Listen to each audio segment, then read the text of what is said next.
YouTube, how's it going? The Goat House is back. Heading into NFL Week 7, I got my rookie rankings that we're updating now every single week. This week, not too many changes really at all since last week's show. It should be pretty quick, kind of going over my top 15 rookies and the honorable mentions.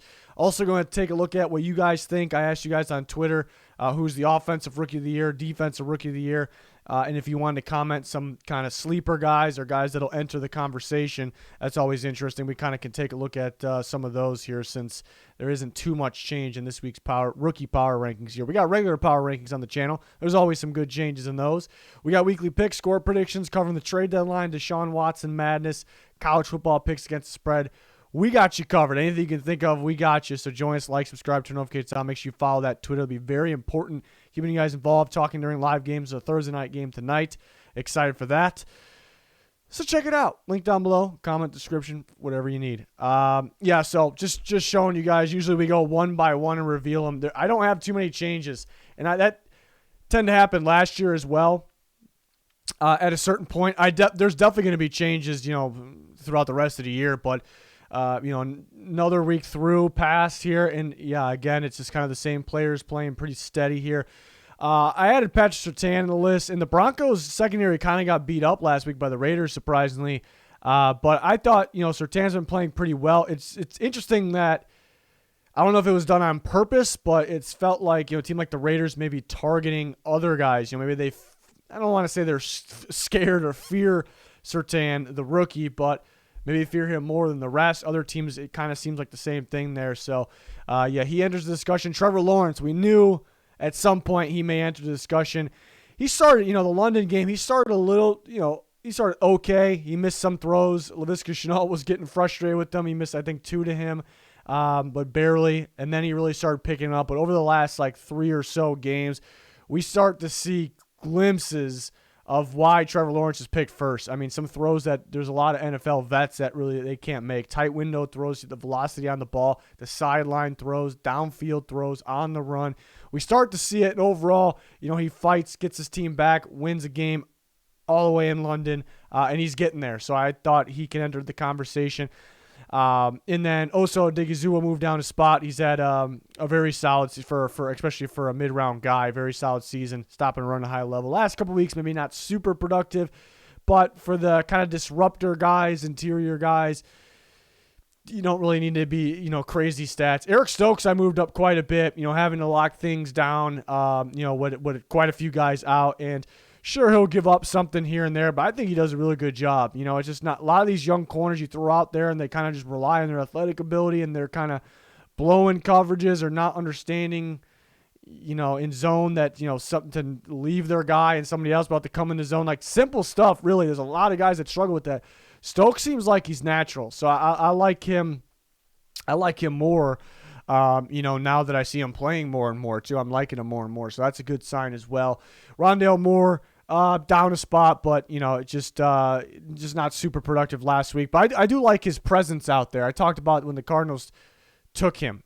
Having a guy that can be a factor in the middle of the field, kind of underneath, even in the backfield, can open things up. Could do well for the team when he gets the ball, but can open things up for everyone else. So last week was kind of like a presence thing. He's having a phenomenal start to his rookie season. Creed Humphrey's been fantastic. Decided to move up him a spot. Just where do you value center? Because he's been so good pass protecting. You expect centers to pass protect at a pretty high level, even if they're rookies. But it's been extremely impressive.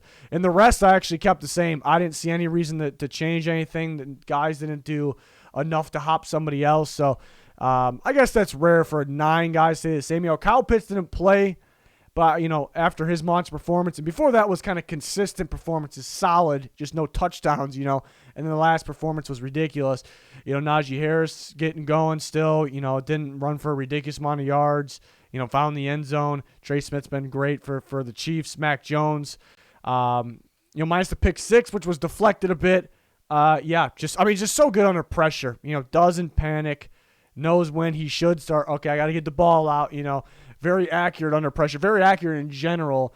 And you start to see them slowly add more big plays down the field for him, and I feel like he's hitting them.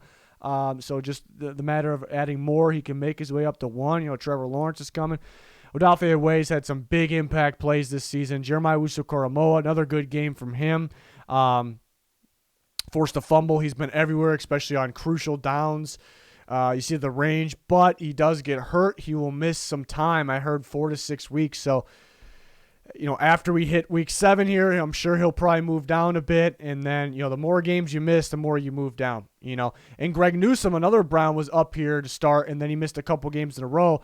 And that pulls you out because there's so many rookies and so many rookies playing well. And we're only going off the games that have been played, only 6 games so far. So if we get to, 9 games played and JOK is kind of been, he's missed quite a few, a chunk of them. That's obviously not going to help in a ranked system like this. But it was a great pick. We knew that when they picked him, and he's been fantastic. Rashawn Slater's been great. No movement there. Micah Parsons maybe a little less productive the last couple weeks, but what he built up as a whole this season, what he's done, it's really hard to move him down still. But the last couple weeks, not as good as the first chunk of weeks there. Jamar Chase. There was when we started the rookie rankings a few weeks ago, Mike Parsons was 1, and he kind of stayed the same, maybe a little less production than Jamar Chase, just staying consistent but not taking it up a notch as well. So Jamar Chase still number 1. Samuel Cosme's been for a rookie especially, been fantastic, mainly run blocking, very good run blocking. Joe Tryon started off a little better than what he has been the last couple weeks, but still very solid. Devontae Smith, Gregory Rousseau, Sante Samuel Jr. I think started off a little better the earlier weeks. Javonte Williams, the guy's a monster. He's got, averaging a lot of runs, breaks a lot of tackles, got those highlight plays, just needs the ball more. He's 3rd in tackles, forced missed tackles, 3rd in the NFL. That's ridiculous for how many carries. I want to say 65, somewhere around there, 65 carries. It's absolutely ridiculous that he's 3rd in the list. Kadarius Toney, he only got 3 catches for a decent amount of yards last week before getting hurt, but total, add that in with the 2 previous weeks. He's making his way up here. It's hard to rank him now because he has, 2 games and 3 catches pretty much to go off of when all these guys that I rank, it's only a select few. 15 is only a select few of all the rookies. All those guys have a huge resume right now. It's tough to rank Toney, but I love what I see from him. Hopefully he stays healthy because to me, he's a contender for Rookie of the Year, even though he's not in the top 15 yet. He's just getting going. So I love what I saw from him. Other quarterbacks may potentially could make their way. We saw Trevor Lawrence. He wasn't even at those honorable mention guys, and all of a sudden he's in the ranks. So it very well could happen for those quarterbacks. Right now it's just Mac Jones, Trevor Lawrence. Other guys going to get their opportunities, so they could be coming. So I asked you guys on Twitter because I kind of just thought of that because I'm like, man, it's not too much change movement in the power rankings, so I'm not going to talk for 5 minutes. How long we've been going for? We've been going for 8 minutes. But you guys follow us on Twitter for reasons like this here. This is, you guys are pretty much in agreement with me. I have Jamar Chase 1, Micah Parsons 2. For rookies of the year, and those are you guys' picks for offense and defense, and things will change. And I asked you guys to comment. It'd be pretty cool to see, if your guy isn't listed, a sleeper pick. And some of you would kind of expect at the top, maybe for offense, maybe a Trevor Lawrence, maybe Justin Fields gets going, maybe Zach Wilson gets going. Trey Lance is currently out. It sounds like Garoppolo's going to play this week. Kadarius Toney was one I mentioned. Javonte Williams is one I like. I think he's going to get more and more carries. Hopefully tonight, Thursday Night Football. I think that guy's a monster. So, kind of just looking through. I haven't been able to look at much of these yet. It's easier for me to see over here, so that's why I'm looking over here. Not too many people answering the question. Rondale Moore, we talked about him. He's been a factor in terms of catching the ball very well, big explosive plays no matter where it is on the field. But I like the presence, too. It opens things up for other players, which is fantastic. And he's done things. He barely had any production downfield, before the catch, downfield with Purdue. He's already had more with Arizona, so that's fantastic.